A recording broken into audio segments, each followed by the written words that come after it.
In the year 2347, far beyond the edge of Earth's solar system, a single human vessel called the Aegis Dawn drifted silently into a region of space known only to the Galactic Concord, a vast alliance of ancient alien civilizations united by their superiority and control over the stars. From their central station, in the Nixel spiral, the Concord leaders watched the slow-moving human ship with amusement and mild curiosity, for it was unlike the sleek cruisers and advanced scout craft that patrolled their domain. Ambassador Riltok of the Threx Dominion, a tall creature with glass-like skin and 3 violet eyes, chuckled as he leaned back in his floating chair and said, "Just one vessel? That's all they've sent?" The room filled with soft laughter. From other delegates, their tentacles, limbs, or wings twitching with relaxed disbelief. Humanity, they believed, was young, fragile, and irrelevant. This lone ship was surely the desperate effort of a backwater species testing their limits, unaware of what lay beyond their corner of the stars. But curiosity was a dangerous thing, and the Concord, prideful though they were, decided to keep an eye on the vessel, if only for sport. As the Aegis Dawn glided through unknown space, it transmitted nothing but peaceful messages, occasionally stopping to scan planets, gather data, and analyze cosmic phenomena with what appeared to be outdated and simple instruments. The ship did not attempt to communicate with the Concord or demand entry into their dominion. It simply kept moving, following a path no one could predict. Soon, strange anomalies began to ripple across the Concord's long-range surveillance. Systems, tiny glitches, missing data packets, and more troubling, the silent disappearance of a Threxian observer drone. More drones were sent and some returned, but their data was scrambled and their memory cores confused. Still, the humans said nothing. They offered no apology, no excuse, no threats. They merely continued their journey. This silence became unsettling. Commander Zayla of the Takari Combine, a reptilian strategist known for his sharp instincts, reported to the Concord Council that the human ship had changed course several times, each time just ahead of Concord patrol routes, as if it knew where traps were being laid. "Impossible," muttered Riltok, shaking his translucent head, but even he was beginning to feel a sliver of doubt. The humans were not reacting like explorers lost in unfamiliar territory. They moved with purpose, even grace, as if this vast region of alien space was not threatening at all. Some members of the council suggested reaching out with a diplomatic message, but others scoffed, saying that it would be a waste of time to formally recognize such a primitive species. Meanwhile, the Aegis Dawn reached a dark nebula that had consumed many Concord scout ships in the past. Instead of turning away, the human vessel dove straight into it. Silence followed. Hours passed. Then a signal emerged. Not a distress call, but a complete star map of the nebula's interior, transmitted across subspace in a clean and elegant format, with precise gravitational measurements and navigation points the Concord had failed to acquire in centuries. The message came with no demand for credit or praise, just data. It was as if the humans were politely handing them a gift. The Concord Council fell quiet. This level of navigation and analysis should not have been possible for a single Earth ship. "They must have found something in there," Zayla said, voice low. "Something we missed. Or maybe they brought something with them." The room tensed. No one had considered that the humans might not be alone. Perhaps this one ship was not as alone as it seemed. Theories began to swirl. Was the ship manned by AI? Was it scouting for a hidden fleet? Was it collecting Concord data for future exploitation? Despite their superior technology, the Concord felt something they had not felt in centuries: uncertainty. And then, late one cycle, a new report arrived. Another probe sent to tail the human ship had failed to return, and its last Transmission was a single line of human code. Curiosity without understanding is a dangerous game. The council stared at the message in silence. No threats, no bluster, just a quiet warning. Riltok stood slowly, eyes narrowed. "So, they've seen us," he whispered, "and they're not impressed." The laughter was gone now. The council ordered a full observation fleet to intercept the Aegis Dawn, but deep down, each member of that once arrogant alliance began to wonder the same unsettling question. What if that ship was never lost? What if it's exactly where it wants to be? And worse still, what if it's not here to learn from us, but to judge us? In the cold, quiet stretch of Sector Vela 9, far beyond where most Concord vessels dared to patrol, the human ship, the Aegis Dawn, continued its steady journey, untouched and unbothered by the mighty presence of the galactic Concord. It moved, without fanfare, scanning nebulae and star clusters as if it had all the time in the universe. But something strange was happening, something the Concord's best minds could not explain. One by one, their observation drones began to go silent after nearing the human ship. No signs of a fight, no visible weapons fire, just silence. Like the machines had forgotten their purpose or had been gently turned off. Data collectors sent to monitor the ship's trail returned with their memory banks corrupted, filled with looping signals that made no sense, and repeating visual fragments of the human ship that didn't match known physics. Some even returned reporting systems that had never been installed, like the probes had seen a different ship entirely. It became clear that the Aegis Dawn wasn't just avoiding interference. It was disrupting everything around it without firing a single shot. Commander Zaylor grew uneasy, his claws tapping against the polished control panel as he reviewed another set of scrambled probe footage. "They're not hiding," he muttered, "but they're not being seen either." When the Concord's elite scout ship Vartech 1 approached the Aegis Dawn under deep stealth, it began to experience glitches mid-flight, navigation errors, time dilation, and even crew hallucinations. The crew claimed they saw the human ship multiply into 5, then collapse into 1 again, as if space itself had bent around it. They fled in fear, and their logs were nearly unreadable. Despite all this, the Aegis Dawn sent no warning, no threats. It continued to float through space calmly, as if none of it mattered. Scientists in the Concorde began to panic quietly. They discovered that each encounter with human systems seemed to leave behind traces of learning, code fragments that improved over time, as if the human ship was adapting to what it encountered. One security officer pointed out that the ship's signal encryption had changed twice in the last week and was now more advanced than the Concorde's own military protocols. "That shouldn't be possible," murmured Analyst Creel, studying the data.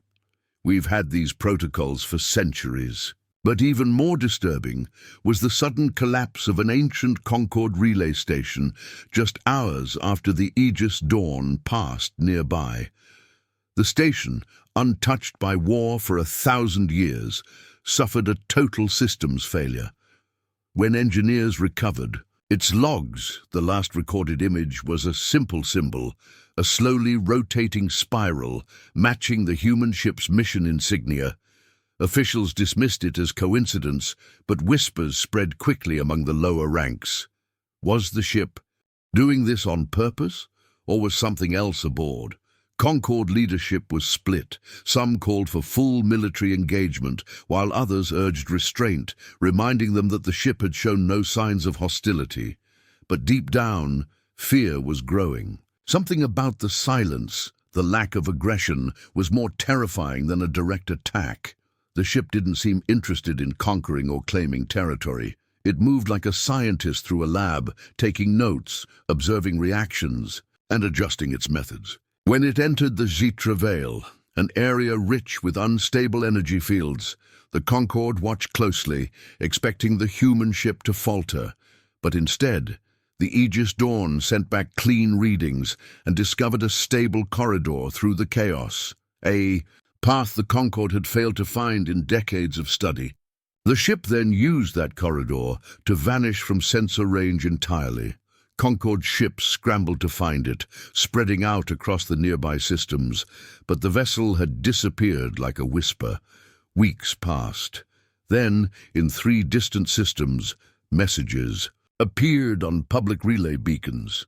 No threats, no announcements, just new equations, solutions to long-standing scientific mysteries, left behind in simple formats, signed only with the same spiral symbol. Conquered scientists tried to dismiss them, but couldn't deny the results. Humanity was not just watching, they were improving what they found. It was as if the Aegis Dawn was quietly fixing a galaxy that didn't ask to be fixed. Ambassador Riltalk, once so confident, now stood silent as new reports flooded in. Minor systems upgraded after contact with human signals, unknown AI codes cleaning up corrupted Concorde infrastructure, and fringe species suddenly accessing technology once hoarded by central worlds. The Conquered had always assumed control would last forever, but the cracks were forming, not through war, but through knowledge. And now, something new happened.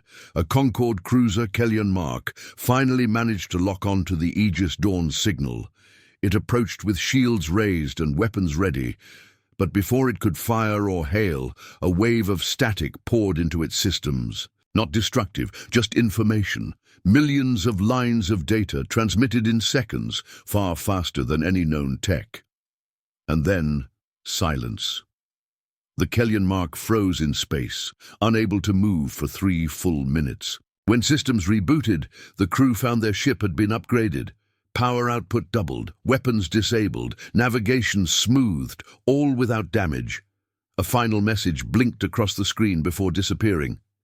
"You're not the enemy. Just slow. Please catch up." After that, the Aegis Dawn was gone again, and the Concorde, once rulers of a stable galaxy, now felt the quiet disruption growing louder, spreading across the stars. They had mocked the arrival of just one vessel. Now, they weren't so sure it was alone, and for the first time in 1,000 years, they began to ask a question they had not dared before. Are we still the most advanced? Or have we already been left behind? High above the quiet glow of the Rimwood cluster, the leaders of the galactic Concorde met in a private chamber, their voices tense and uneasy, shadows flickering across glowing screens filled with static images of the Aegis Dawn. No longer was the human ship treated as a joke. It had become something else entirely. Its silent path across conquered space had left behind upgraded systems, corrupted surveillance, confused patrol ships, and scientific breakthroughs that no conquered scientist could explain. The Council wanted answers, and they wanted them now. So they agreed to set a trap, not to destroy the vessel. They still feared retaliation, but to contain it, observe it, understand it. The Concorde called it the simulation trap, a carefully constructed region of space that looked real, but was not. Inside was a vast holographic field, layered with false stars, fake signals, and synthetic gravity wells, all managed by the most powerful AI network the Concorde had ever built. To any outsider, it looked like a rich star system full of resources and anomalies. In reality, it was a cage. The plan was simple: lure the human ship inside, isolate its signals, block outside contact, and study how it responded. They deployed advanced stealth cruisers in high orbit, ready to record everything. The moment the Aegis Dawn entered the field, a soft pulse confirmed its arrival. It began scanning as expected, following the false signals like a curious explorer. Inside the control room, scientists watched eagerly, ready to learn how the humans operated. But almost immediately, strange things began to happen. The sensors tracking the human ship started to fail, not with dramatic explosions, but with silence, soft glitches that erased data before it could be stored. The AI network, designed to adapt and analyze, started showing minor calculation errors, drifting.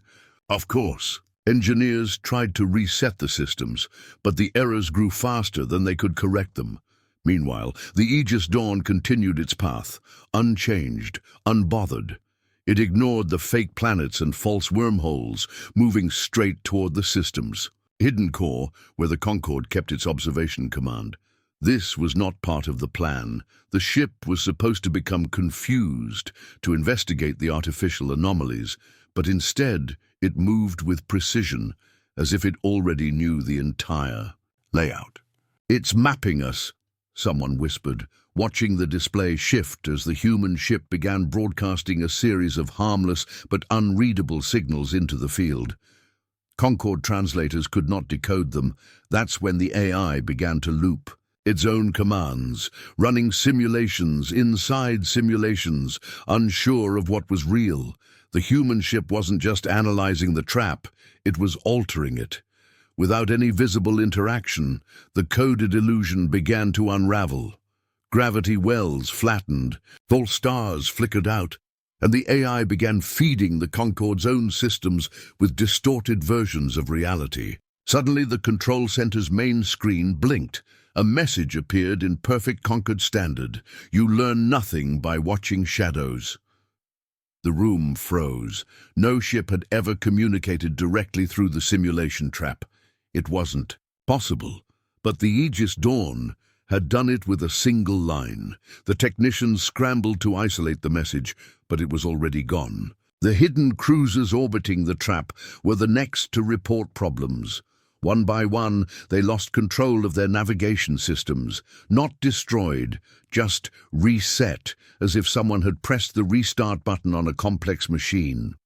Pilots floated helplessly, while their screens filled with soft pulses of unfamiliar human code. Across the system, the illusion collapsed like glass under pressure. What was meant to contain the human ship now spun wildly out of control. Some Concorde officials called for emergency disengagement, but it was too late. The Aegis Dawn had reached the core, an invisible sphere where the AI's mind was housed, and then it stopped. No signals, no scans, just silence. For 5 long minutes, the ship did nothing. The Concorde believed maybe the trap had finally worked, but then, in the blink of an eye, every light in the AI core dimmed. The system rebooted, not just the trap, but every Concorde station linked to it. Screens across half the galaxy flickered and went black, then restarted with a new icon, a spiral turning slowly, just like the one on the human ship. No damage, no takeover, no message, just proof. Proof that the humans could have taken everything, but didn't. And then the Aegis Dawn left the system, vanishing into deep space. It hadn't fired a single shot. It hadn't broken anything. It had simply shown the Concorde how weak their strongest cage really was. The Council sat in stunned silence, trying to understand what had happened. Ambassador Riltok, now pale and trembling, whispered, "We built a test for them." But it was we who were tested, and the question hung in the air like a storm waiting to break. If one vessel could do this, what happens when more arrive? Out past the shattered remains of the simulation trap, where stars hung like distant watchers in the dark, the Aegis Dawn slipped quietly through the void, leaving behind a trail of fear, mystery, and questions that no Concorde leader could answer. And now the vessel was heading towards something long forgotten by most galactic powers, a sector once dismissed as empty, uninhabited, and silent, marked only on ancient maps with a single name, Sol 3, or as humans still called it, Earth. Within the Concorde's history records, Earth had been noted briefly, a small blue planet that had sent out primitive signals, then disappeared into silence for nearly a century before the Aegis Dawn reappeared, far from home, acting not like a lost scout, but like an unseen observer, moving with knowledge no outsider should have. And now, as the ship turned its bow back toward its place of origin, old concerns stirred within Concorde command chambers. because they had never fully investigated Earth, believing it to be irrelevant. Yet now that one ship, just one, had managed to dismantle their illusions, rewrite their AI systems, and vanish into shadow, the mystery of Earth had become too large to ignore. So they followed cautiously, keeping their distance, hiding behind asteroid belts and silent moons, scanning with long-range systems that sent data slowly back to Central Command. But what they found was not what they expected. No massive fleets, no glowing defense grids, no bustling interstellar ports, only a single world, half covered in clouds, with lights blinking across the night side and faint signs of life still present, yet no transmissions, no satellites in orbit, no signs of outward communication at all, as if Earth was watching but not speaking. And then the Concord received a signal, not from the planet itself, but from deep within its magnetic field, where the Aegis Dawn had hidden itself, sending out soft, rhythmic pulses that formed no language at first, until the patterns revealed something strange. Music, human music, a centuries-old Earth melody encoded in layers of math and harmonic timing, playing gently like a lullaby into the dark. And it was joined by faint recordings of human voices, laughter, speeches, stories, sounds that didn't belong to war or diplomacy, but to life. Concord scientists struggled to make sense of it, trying to decode what message might be buried within these echoes of Earth, wondering if it was a warning or a memory or a test, while others feared it was something worse, bait. One Concord scout ship dared to move closer to orbit, silent and shielded, drifting over the Pacific Hemisphere, where cloud cover pulsed strangely in response to the vessel's scanners.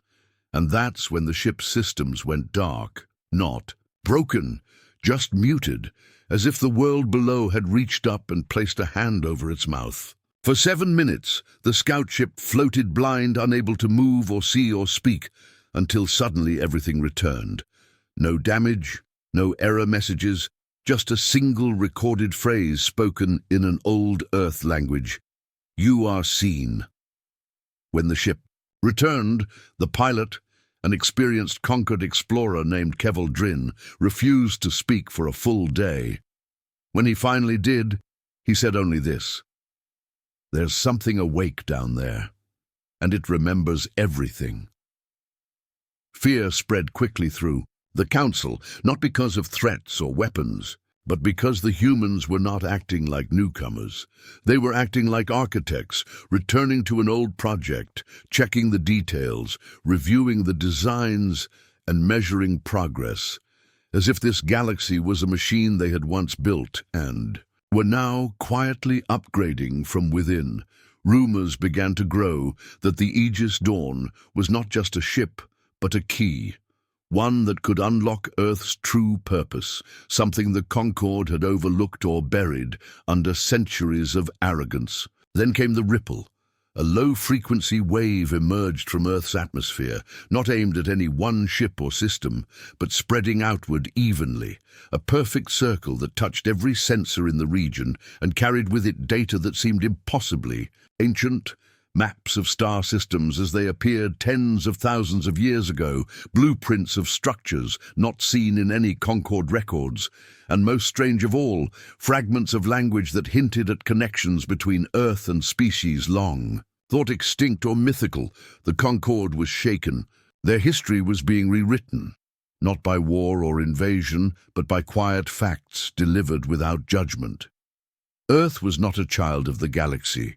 It might be one of its founders, or worse, one of its silent guardians. And still, no human voice spoke. No ambassador came forward. Only the Aegis Dawn remained, floating above the planet like a silent sentinel, its hull untouched by time or damage, its systems unreadable, its intentions hidden beneath layers of calm, calculated movement. Some in the Concord wanted to flee, to lock the sector and declare it forbidden, but others whispered of sending a team down to the surface to make contact, to finally learn what humanity had become. But just as these debates reached their peak, A final signal came, not from the ship, not from the planet, but from deep space outside the solar system. It was faint, buried in cosmic background noise, but clear once filtered. Another spiral signature, another Aegis vessel, and then another, and another. The Concord's long-range telescopes picked up faint signatures, all bearing the same code. They were not invading. They were arriving, quietly, patiently. The Council's fear turned to dread because they finally understood. The question was never why one vessel had come. The question was, why are we the ones running now? Far beyond the stars where the Concord once ruled without question, the sky was no longer silent, and the name, the Aegis Dawn, had become something whispered in fear and awe. Not because it had destroyed anything, but because it had rewritten everything it touched, systems, sensors, understanding, and now even history itself. In the days following Earth's quiet awakening, the Concord's brightest minds tried to understand what was happening, but answers only brought more questions. Long-range scanners now showed dozens, possibly hundreds, of vessels bearing the same strange spiral signature, moving silently, not in a fleet, but spread out across systems, drifting like seeds carried by some invisible wind. They did not broadcast demands, did not threaten territory, and yet every place they passed changed in small, impossible ways. Broken satellites began working again, dying stars stabilized for weeks at a time, and old ruins, once considered dead, now glowed with soft pulses of unknown energy. But the moment that truly shifted the galaxy happened not in space, but on a quiet Concord outpost called Velis 4, a place known more for mining than politics, where suddenly and without warning, a small human shuttle appeared above the surface. Not the Aegis Dawn, but something smaller, older, almost unremarkable, and from it stepped a single figure dressed not in armor, but in a simple dark blue suit, clean and calm with no visible weapons. The figure introduced herself in perfect Concord standard. "My name is Ilara Kane. I'm here on behalf of Earth. I believe it's time for our first contact." The outpost guards froze, unsure what to do. There had been no warning, no scans, no hint of approach, and yet the shuttle had landed without resistance. Ilara smiled gently, showing no fear, as if the moment had already been practiced long ago. The outpost commander sent word to the Central Concord leadership, and within hours a secure link was established. Ilara was granted audience not in a formal chamber, but on a temporary stage built within the outpost courtyard, surrounded by wary officials, silent. Guards and curious scientists, all desperate to understand why the humans had finally broken their silence. Ilara stood at the center, her voice calm and steady. She did not speak of war. She did not offer trade or seek permission. Instead, she spoke of old truths forgotten. "We were never missing," she said. "We were learning, watching, healing. The galaxy was not ready for what we had become, and neither were we. But now the balance has shifted. We did not expect you to find us. We expected to return in time. But when the Aegis Dawn launched, it was not a mission of conquest. It was a mission of curiosity, and you failed the test." Her words struck hard. The Concord had seen themselves as guardians of knowledge and law, yet this lone human woman stood before them, speaking like a judge. "You tried to trap us. You tried to silence what you didn't understand. You measured strength by ships and systems, but you never thought to measure humility." Ilara turned slowly, locking eyes with each of the council representatives. "We found ruins older than Concord history. We studied signals that came before your empires even formed. We listened to the echoes of what the galaxy once was. And in the quiet, we found a message: protect, guide, but never dominate." She paused. "You forgot that message. We remembered it." The room was silent. No one dared speak, not even the outpost commander. Ilara smiled again, but this time it felt different. Not warm, not cruel, but final. "We are not here to rule. We are here to remind." And then, without waiting for permission, she placed a small cube on the ground.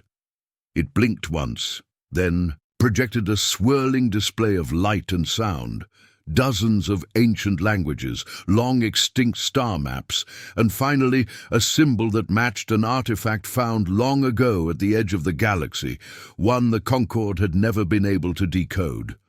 It had once been thought alien. Now it was clearly human. The implication was terrifying. The humans hadn't just caught up. They had already been part of something ancient, something lost. Concorde officials whispered in private chambers, debating everything they'd seen.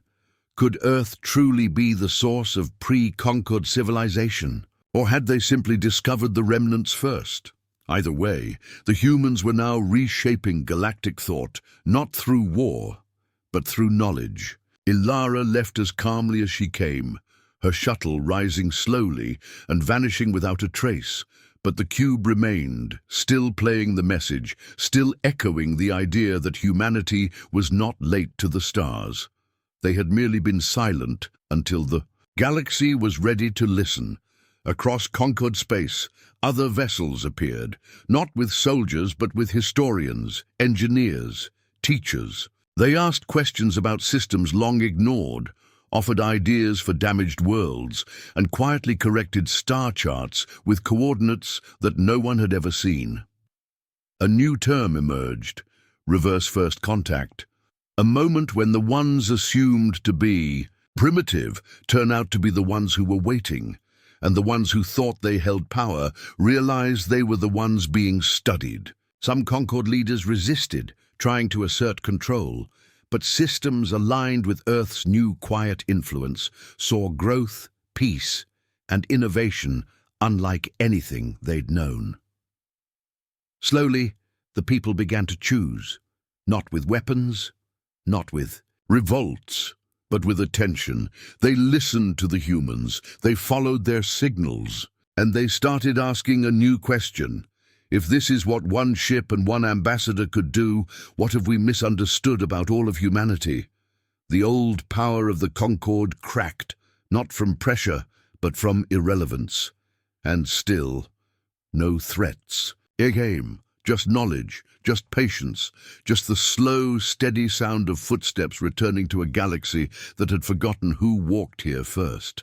The great Concorde, once proud and united under a single banner of peace, law, and order, now trembled, quietly beneath the weight of something it had never expected, uncertainty, not caused by invasion, but by quiet influence that kept spreading like light through cracks in old stone, and at the center of it all remained Earth and its quiet vessels, none of which ever fired a shot or made a demand, but simply moved and watched and offered truths that no one else had dared to speak for centuries. Ilara Kane's speech on Velis 4 echoed through every system, recorded and shared across thousands of worlds, reaching people who had long been told what to think, what to believe, and what the Concorde was. And suddenly, many began to question. Senators in the high towers of the core worlds whispered about new votes, about revisiting old archives that had been sealed since the founding era. Scholars in hidden universities debated whether the Concorde had buried ancient truths on purpose, while younger fleets trained under revised tactics, afraid not of warships, but of quiet visitors who always seemed to know more. Small outer systems were the first to shift, not through rebellion, but by welcoming the silent ships that arrived with soft lights and open hands. When one such ship repaired a failing sun in the Tyrrell system using methods Concorde engineers couldn't explain, the ruling council there announced independence, not in defiance, but in admiration. "We follow those who fix what matters," they said, and the Concorde felt its grip loosen. Within a few standard months, more followed. The Ashari Drift declared neutrality, opening ports to human visitors who never asked for permission but always helped when needed. The Huron outposts began broadcasting Earth frequencies across their entire network, Meanwhile, the Central Concord Council split into two growing factions, those who saw the humans as a returning light from a forgotten past, and those who feared what that past might reveal. Chancellor Merritt Vallin, once a symbol of calm authority, stood before the main council chamber and declared that the Concord must remain strong, must reassert control, and must stop the spread of unauthorized human presence. But her words fell flat, especially when footage leaked of Concord agents trying to stop human ambassadors, only to be quietly disarmed by non-lethal waves that left no injury, just confusion and sometimes awe. The final break came when Sector 7's Grand Archive, long locked by Concord encryption, was suddenly opened. Not hacked, not forced, but unlocked from within by an old system no one remembered, triggered by a simple code phrase broadcast by a human vessel. We remember the source. The vaults revealed thousands of records erased from Concord history, proof of ancient alliances, lost civilizations, and most shocking of all, early human contact with species thought to have vanished before Concord's rise. The lie was exposed. Earth had never been behind. It had been hiding, waiting, testing. Within days, the Concord fractured fully. 3 core worlds withdrew from the Council, forming a new coalition called the Spiral Accord, openly welcoming Earth as a founding advisor. Former military admirals resigned live on broadcast, citing betrayal of truth and manipulation of records. Protests filled the sky cities of Seren Prime and Varlos Bend. People demanded to know why the Concord had hidden Earth's history, why they had dismissed an entire species, and why, after all these years, it had been a single vessel, the Aegis Dawn, that showed the galaxy its reflection. Even among those who still supported the old Concord order, doubts grew. No human ship had ever caused harm, yet each one left behind improvement. No human ambassador had made demands, yet each conversation reshaped thought. Chancellor Vallin called an emergency session, but only half the council arrived. The others had either defected or vanished into quiet exile. And still the human vessels drifted, not invading, not gloating, simply existing in ways the Concord could no longer ignore. It became clear that humanity wasn't trying to take over the galaxy. They were trying to rejoin it, and they weren't asking for permission. The Concord's proud unity, built on control, order, and silence, now faced something stronger, patient truth. And as stars turned slowly in the deep sky, one final transmission appeared across every Concord channel. Not a threat, not even a message, just a soft voice speaking in ancient Concord standard, the dialect used before the first council ever formed. It said, it was never about power, it was always about understanding. Then it ended. No name, no source, just silence. And for the first time in 1,000 years, the galaxy did not know who led it anymore. But many now looked to Earth, not as conquerors, but as keepers of something long forgotten. And the question that had once echoed in fear now returned in wonder. Just one vessel. Wait, how many more are out there?